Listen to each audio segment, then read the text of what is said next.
10 سال کی خلافت کے بعد حضرت عمر دنیا سے چلے گئے، لیکن ان کے وفات کے صرف 3 دن بعد حضرت عثمان مسلمانوں کے نئے خلیفہ بنے، جو ایک بڑے صحابی ہونے کے ساتھ ساتھ دنیا کے سب سے امیر لوگوں میں سے بھی تھے، جس کے بعد حضرت عثمان 12 سال تک مسلمانوں کے خلیفہ رہے، جس میں انہوں نے مسلمانوں کو ایک قرآن پر یونائٹ کیا، اسلام کی پہلی کرنسی بنائی، مکہ اور مدینہ کی مسجدوں کو ایکسٹینڈ کیا، جو آج تک جاری ہے۔ لیکن خلافت کی سب سے پہلی اور بڑی بغاوت بھی حضرت عثمان کے دور میں ہی ہوئی۔ لیکن اب مسئلہ یہ ہے کہ اس سب کے بعد بھی لوگ باقی 2 خلیفاؤں کے بارے میں تو بہت جانتے ہیں، لیکن حضرت عثمان کے بارے میں لوگ بہت کم جانتے ہیں۔ حالانکہ حضرت عثمان کی سٹوری بہت ہی انسپائرنگ ہے، کیونکہ حضرت عثمان خلیفہ بننے سے بہت سال پہلے مکہ کے کسی عام گھر میں نہیں، بلکہ مکہ کے سب سے رچ خاندان بنو امیہ میں پیدا ہوئے، اور ان کے والد عفان کا مکہ میں کپڑوں کا بہت بڑا بزنس تھا، جو مکہ سے باہر روم اور یمن تک پھیلا ہوا تھا۔ لیکن اچانک ایک دن جب حضرت عثمان کی ایج بہت ہی کم تھی، ان کے والد عفان کسی سفر سے واپس آتے ہوئے فوت ہو گئے۔ فوت ہونے سے پہلے عفان کے 2 ہی بچے تھے، بیٹا عثمان اور بیٹی آمنہ۔ اسلام سے پہلے عرب کا سسٹم یہ تھا کہ باپ کے مرتے ہی سارا کا سارا مال اس کے بیٹے کی طرف جاتا تھا اور بیٹیوں کو کچھ نہیں ملتا تھا۔ اسی لیے آف کورس عفان کا پورا بزنس اور سارا مال بہت ہی کم ایج میں حضرت عثمان کو ملا، جس کی وجہ سے بہت ہی کم ایج میں حضرت عثمان مکہ کے سب سے امیر لوگوں میں سے ایک بنے۔ اسی لیے مکہ کے سارے جوان لڑکے حضرت عثمان کو ایک رول ماڈل کی طرح دیکھتے تھے۔ اتنا زیادہ پیسہ ہونے کے بعد بھی حضرت عثمان نے مکہ کے باقی شہزادوں کی طرح ایک عیاشی کی زندگی گزارنے کی بجائے اپنے خاندان کے بزنس پر فوکس کیا اور اسے ایک انٹرنیشنل بزنس بنایا۔ اپنے اسی بزنس کی وجہ سے حضرت عثمان مکہ میں اتنے فیمس ہوئے کہ مکہ کی مائیں اپنے بچوں سے کہا کرتی تھی کہ میں تم سے اتنی محبت کرتی ہوں جتنی قریش عثمان سے کرتے ہیں۔ اب جب حضرت عثمان مکہ میں اپنے کپڑوں کا بزنس کر رہے تھے، وہاں ایٹ دا سیم ٹائم ایک دوسرے آدمی کا بزنس بھی بہت تیزی سے آگے بڑھ رہا تھا، حضرت ابو بکر رضی اللہ تعالیٰ عنہ، اور یہی سے ان 2 گریٹ صحابہ کی دوستی شروع ہوئی۔ ناؤ جب حضرت عثمان کا بزنس مکہ میں اپنی پیک پر تھا، ایگزیکٹ اسی ٹائم مکہ کے ایک غار میں رسول اللہ صلی اللہ علیہ وسلم پر پہلی وحی نازل ہوئی۔ آپ صلی اللہ علیہ وسلم کے گھر والوں کے بعد سب سے پہلے اسلام ابو بکر رضی اللہ تعالیٰ عنہ نے قبول کیا، اور اسلام قبول کرتے وہ سیدھا اپنے دوست عثمان رضی اللہ تعالیٰ عنہ کے پاس گئے اور انہیں بھی اسلام کی طرف لے کر آئے۔ حضرت عثمان، جنہیں مکہ کے جوان اپنا رول ماڈل سمجھتے تھے، ان کا اسلام قبول کرنا پورے مکہ اور اسپیشلی ان کے خاندان بنو امیہ کے لیے ایک بہت بڑا دھچکا تھا، کیونکہ حضرت عثمان کے بعد سب کو اس بات کا پتا تھا کہ اب مسلمانوں کو پیسوں کی زیادہ کمی نہیں ہوگی، کیونکہ حضرت عثمان بنو امیہ کے پہلے اور اکیلے شخص تھے جنہوں نے اپنے خاندان کے خلاف جا کر اسلام قبول کیا تھا۔ جب آپ صلی اللہ علیہ وسلم مکہ میں لوگوں کو اسلام کی طرف بلانے لگے تو پہلے لوگوں کا خیال تھا کہ محمد صلی اللہ علیہ وسلم یہ سب کچھ صرف اپنے خاندان بنو ہاشم کو پروموٹ کرنے کے لیے کر رہے ہیں، اسی لیے لوگ اسلام کو صرف ایک قبیلے کا ریلیجن سمجھتے تھے۔ لیکن اچانک ایک دن قرآن کی ایک سورت نازل ہوئی، سورہ مسد، جس میں اللہ نے مکہ کے سارے لوگوں کو چھوڑ کر آپ صلی اللہ علیہ وسلم کے چچا ابو لہب اور اس کی بیوی کے لیے بہت ہی سخت الفاظ یوز کیے، تاکہ ان آیتوں کی وجہ سے سب کو پتہ چل جائے کہ اسلام کسی خاندان کے لیے نہیں بلکہ پوری دنیا کے لیے ہے۔ لیکن اب مسئلہ یہ تھا، جس چچا کے بارے میں قرآن کی یہ آیات نازل ہوئی تھی उसी के 2 बेटों के साथ आप सल्लल्लाहु अलैहि वसल्लम की 2 बेटियों का निकाह हो चुका था। तो अब जब इन आयात का आप सल्लल्लाहु अलैहि वसल्लम के चाचा अबू लहब और उसकी बीवी को पता चला तो उन्हें बहुत गुस्सा आया और उन्होंने आप सल्लल्लाहु अलैहि वसल्लम से बदला लेने के लिए अपने बेटों को हुक्म दिया कि वो आप सल्लल्लाहु अलैहि वसल्लम की बेटियों को तलाक दे दें। अब जब हजरत उस्मान रज़ियल्लाहु तआला अन्हु ने यह देखा कि सिर्फ आप सल्लल्लाहु अलैहि वसल्लम को कमजोर करने के लिए उनकी बेटियों को तलाक दिया गया, तो वो सीधा आप सल्लल्लाहु अलैहि वसल्लम के पास पहुंचे और उनसे उनकी बेटी रुकैया का हाथ मांगा। इस तरह हजरत उस्मान रज़ियल्लाहु तआला अन्हु आप सल्लल्लाहु अलैहि वसल्लम के बहुत ही करीब हो गए। ये देखकर उनका खानदान बनु उमैया आखिर और बर्दाश्त नहीं कर सका, क्योंकि ये बनु उमैया के लिए एक बहुत बड़ी बेइज्जती थी। तो अब बिल्कुल बाकी मुसलमानों की तरह बनु उमैया भी हजरत उस्मान जैसे पावरफुल इंसान पर जुल्म करने लगे। कहा जाता है कि उनके एक चचा हकम उन्हें रस्सियों से बांधकर मारा करते थे और उनका पूरा खानदान उन्हें इस्लाम छोड़ने का कहता रहता था। लेकिन हजरत उस्मान इस सब के बाद भी अपने खानदान के खिलाफ जाकर आप सल्लल्लाहु अलैहि वसल्लम के साथ खड़े रहे। इसके कुछ ही अरसे बाद मक्का में आखिर एक ऐसा टाइम आया कि अब कुछ मुसलमान अब और यहां नहीं रह सकते थे, क्योंकि अब मक्का वालों ने मक्का के 2 मुसलमानों को शहीद कर दिया था। तो रसूलुल्लाह सल्लल्लाहु अलैहि वसल्लम ने इन मुसलमानों को हुक्म दिया कि वो अरब को छोड़कर हबशा की तरफ हिजरत करें, जहां एक नेक बादशाह उनकी जरूर मदद करेगा। आप सल्लल्लाहु अलैहि वसल्लम के इस हुक्म के बाद हजरत उस्मान अपनी बीवी रुकैया और कुछ और मुसलमानों के साथ अरब को छोड़कर इथियोपिया मतलब हबशा की तरफ चले गए और वहां जाकर अगेन हजरत उस्मान ने अपनी बिजनेस की नॉलेज को यूज करके एक नया बिजनेस स्टैब्लिश किया। अब जब हजरत उस्मान यहां हबशा में थे, वहां मक्का वालों ने आप सल्लल्लाहु अलैहि वसल्लम और उनके खानदान का बायकॉट करके उन पर बहुत जुल्म किया। लेकिन हजरत उस्मान मक्का से बहुत दूर होने की वजह से आप सल्लल्लाहु अलैहि वसल्लम की मदद नहीं कर सके।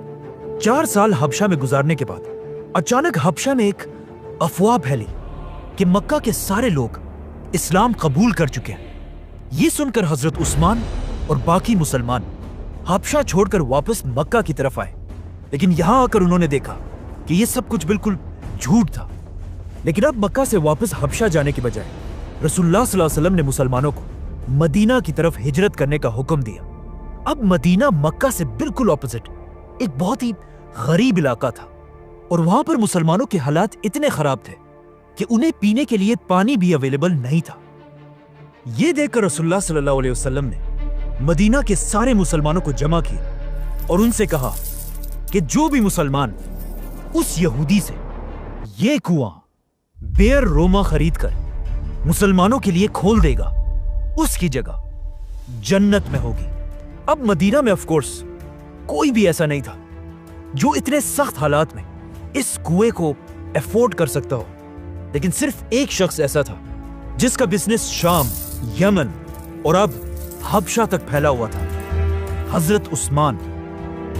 हजरत उस्मान सीधा उस यहूदी के पास गए, लेकिन उस यहूदी ने कहा कि मैं ये कुआं नहीं बेचना चाहता, क्योंकि इस कुएं के पानी पर उसने टैक्स लगाया था और इस पानी को बहुत महंगा बेचता था।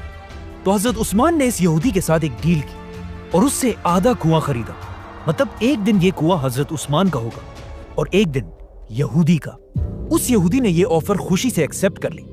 लेकिन कुछ दिनों बाद उसे पता चल गया कि ये उसने बहुत बड़ी गलती की है, क्योंकि जिस दिन ये कुआं हजरत उस्मान के पास होता था, उस दिन मदीना के सारे लोग आकर इस कुएं से पानी भरकर ले जाते थे और अगले दिन यहूदी के पास कोई भी पानी लेने के लिए नहीं आता था। मतलब इस कुएं से यहूदी की कमाई बिल्कुल खत्म हो चुकी थी।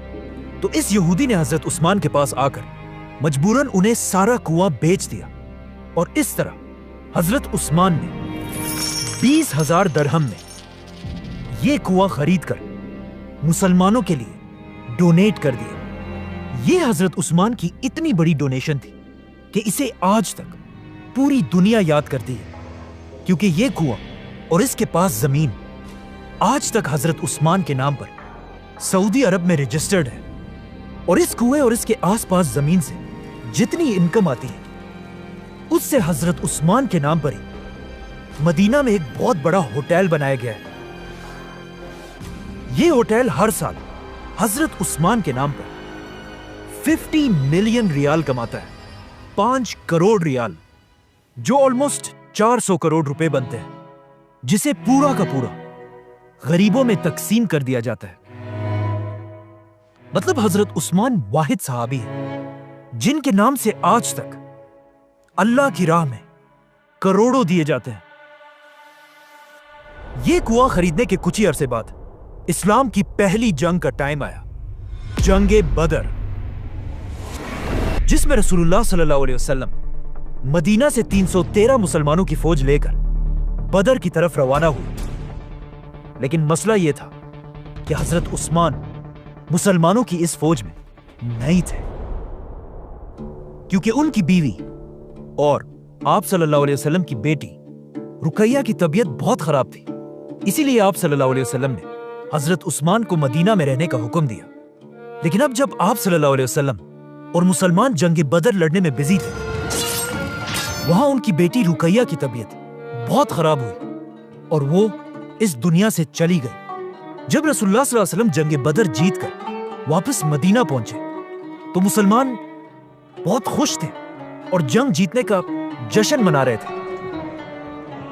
لیکن اسی وقت آپ صلی اللہ علیہ وسلم کو ان کی بیٹی رقیہ کی موت کی خبر دی گئی، جس پر آپ صلی اللہ علیہ وسلم کو اس جیت کے دن بھی بہت دکھ ہوا۔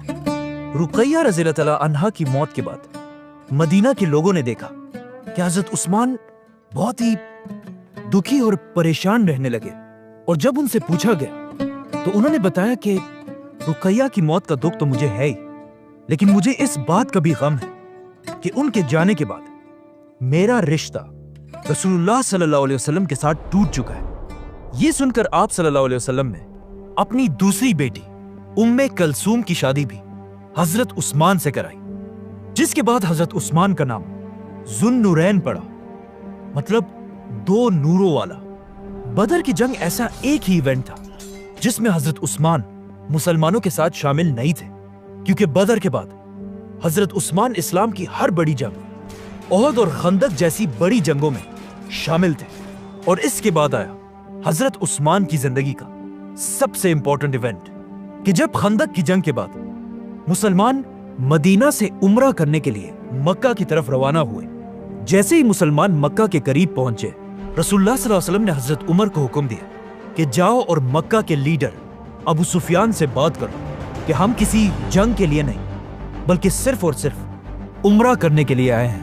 یہ سن کر حضرت عمر نے آپ صلی اللہ علیہ وسلم سے کہا کہ میرا خاندان مکہ میں اتنا سٹرونگ نہیں ہے کہ وہ میری حفاظت کر سکے، آپ میری جگہ عثمان رضی اللہ تعالیٰ عنہ کو بھیجیں، کیونکہ ان کا خاندان بنو امیہ ہے جن سے اس وقت مکہ میں کوئی بھی طاقتور نہیں ہے۔ آپ صلی اللہ علیہ وسلم کو بھی یہ بات پسند آئی اور انہوں نے حضرت عمر کو چھوڑ کر اس اتنی امپورٹنٹ ڈیل کے لیے حضرت عثمان کو بھیجا۔ اب جب حضرت عثمان مکہ کی طرف چلے گئے تو لوگوں نے یہاں آپ صلی اللہ علیہ وسلم سے پوچھا کہ کیا ایسا ہو سکتا ہے حضرت عثمان سب سے پہلے جا کر کعبہ کا طواف کر کے واپس آ جائے؟ تو رسول اللہ صلی اللہ علیہ وسلم نے کہا کہ جتنا میں عثمان کو جانتا ہوں وہ مجھ سے پہلے کبھی بھی طواف نہیں کرے گا۔ جیسے ہی حضرت عثمان مکہ پہنچے، وہاں ایگزیکٹلی ایسا ہی ہوا۔ مکہ والوں نے حضرت عثمان سے کہا کہ آپ باقی مسلمانوں کو چھوڑیں، آپ بڑے خاندان سے ہیں اور خود کعبہ کا طواف کر کے واپس چلے جائیں۔ لیکن حضرت عثمان نے انہیں کہا کہ میں کبھی بھی آپ صلی اللہ علیہ وسلم سے پہلے طواف نہیں کروں گا۔ اب مکہ والے مسلمانوں کو بس تکلیف دینے کے لیے حضرت عثمان کے ساتھ اس ڈیل کو ڈیلے کرنے لگے، جس کی وجہ سے حضرت عثمان کئی دن تک مکہ میں ہی رہے۔ اچانک وہاں مسلمانوں کے کیمپ میں یہ افواہ پھیلی کہ مکہ والوں نے رسول اللہ صلی اللہ علیہ وسلم کے میسنجر عثمان کو شہید کر دیا ہے، اور یہ آپ صلی اللہ علیہ وسلم کی ایسی توہین تھی جسے ایکسپٹ کرنا امپاسبل تھا۔ اب تک مسلمان کسی جنگ کے لیے تو نہیں آئے تھے، لیکن مکہ والوں کی اس حرکت کے بعد آپ صلی اللہ علیہ وسلم نے اپنی اسٹریٹجی بدل دی اور مسلمانوں سے ایک درخت کے نیچے بیعت لینا شروع کی کہ ہم اپنے خون کے آخری قطرے تک حضرت عثمان کے بدلے کے لیے مکہ والوں سے لڑیں گے۔ जिसके बाद सारे मुसलमानों ने आकर रसूलुल्लाह सल्लल्लाहु अलैहि वसल्लम के हाथ पर बैत की और हजरत उस्मान रज़ियल्लाहु तआला अन्हु की तरफ से आप सल्लल्लाहु अलैहि वसल्लम ने एक हाथ दूसरे हाथ पर रखकर उनकी तरफ से भी बैत की। मतलब मुसलमानों की पूरी फौज हजरत उस्मान के लिए अपनी जान देने के लिए तैयार थे। लेकिन यह जंग कभी हुई नहीं, क्योंकि ये एक झूठी अफवाह थी और हजरत उस्मान बिल्कुल सही सलामत वापस आकर मुसलमानों के साथ शामिल हुए। इस बैत को बैतुर रिजवान कहा जाता है और ये इतनी इंपॉर्टेंट बैत थी कि जिस दरख्त के नीचे मुसलमानों ने बैत की थी उस दरख्त का जिक्र कुरान में भी हुआ है। अब यहां पर एक बहुत ही इंटरेस्टिंग बात है कि इस सब से बहुत साल बाद हजरत उमर की खिलाफत में जब भी मुसलमान हज करने आते थे वो इस दरख्त के पास जाकर भी हाजिरी लगाते थे, जो एक ऐसा काम था जिसका इस्लाम में कोई जिक्र नहीं है। और हजरत उमर नहीं चाहते थे कि मुसलमान इस्लाम में नए नए रिवाज बनाए, तो हजरत उमर ने अपनी खिलाफत में हुक्म दिया कि इस दरख्त को काट दिया जाए। इसीलिए आज तक किसी को नहीं पता कि वो दरख्त आखिर कहां पर था। इसके बाद हजरत उस्मान की मदीना में इतनी अहमियत थी कि एक दिन रसूलुल्लाह सल्लल्लाहु अलैहि वसल्लम किसी छोटी जंग पर मदीना से कहीं दूर चले गए और जाने से पहले उन्होंने अपनी जगह मदीना का लीडर हजरत उस्मान को बनाया। इसके बाद इस्लाम के हर इवेंट में हजरत उस्मान आप सल्लल्लाहु अलैहि वसल्लम के करीबी साथी रहे। खैबर, फतेह मक्का, हुनैन, इन सारी जंगों के बाद आखिर एक ऐसी जंग आई जिसकी वजह से आज तक हजरत उस्मान को याद किया जाता है। इसी तरह इस्लाम पूरे अरब में फैल गया और अब मुसलमानों की जंग सीधा उस वक्त की सुपर पावर रोमन एम्पायर से होने लगी। लेकिन रोमन एम्पायर से लड़ना कोई आसान काम नहीं था। उसके लिए मुसलमानों को बहुत ज्यादा माल और ताकत की जरूरत थी। तो आप सल्लल्लाहु अलैहि वसल्लम ने जंगे तबूक के लिए मुसलमानों की 30,000 की फौज जमा की। तो अब 30,000 की फौज को मैनेज करना एक बहुत ही मुश्किल काम था। इसीलिए रसूलुल्लाह सल्लल्लाहु अलैहि वसल्लम ने पूरी मुसलमान उम्मत से अपील की कि जिससे जितना हो सके इस फौज की मदद के लिए खर्च करे, और जो भी इस फौज की अपने माल से मदद करेगा इसके बदले में उसे जन्नत मिलेगी। ये सुनकर हजरत अबू बकर ने अपने घर का सारा सामान लाकर डोनेट कर दिया। हजरत उमर ने अपने घर का आधा सामान, मुसलमान औरतों ने अपने जेवर, और इवन एक गरीब साहबी ऐसे भी थे जिन्होंने कुछ खजूर लाकर आप सल्लल्लाहु अलैहि वसल्लम के सामने पेश किए, जिससे ऑफ कोर्स मुसलमानों की फौज को फायदा तो हुआ।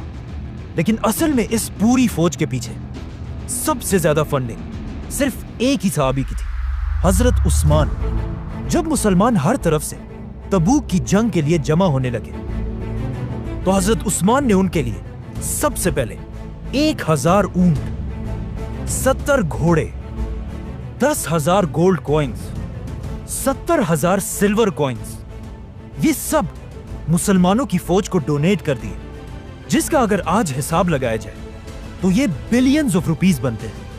रसूलुल्लाह सल्लल्लाहु अलैहि वसल्लम ने इन सिक्कों को अपने हाथ में पकड़कर कहा, आज के बाद उस्मान जो भी करे उसे कोई नुकसान नहीं होगा। हजरत उस्मान और बाकी मुसलमानों की मदद से मुसलमानों की फौज मदीना से रोमन एम्पायर की तरफ रवाना हुई।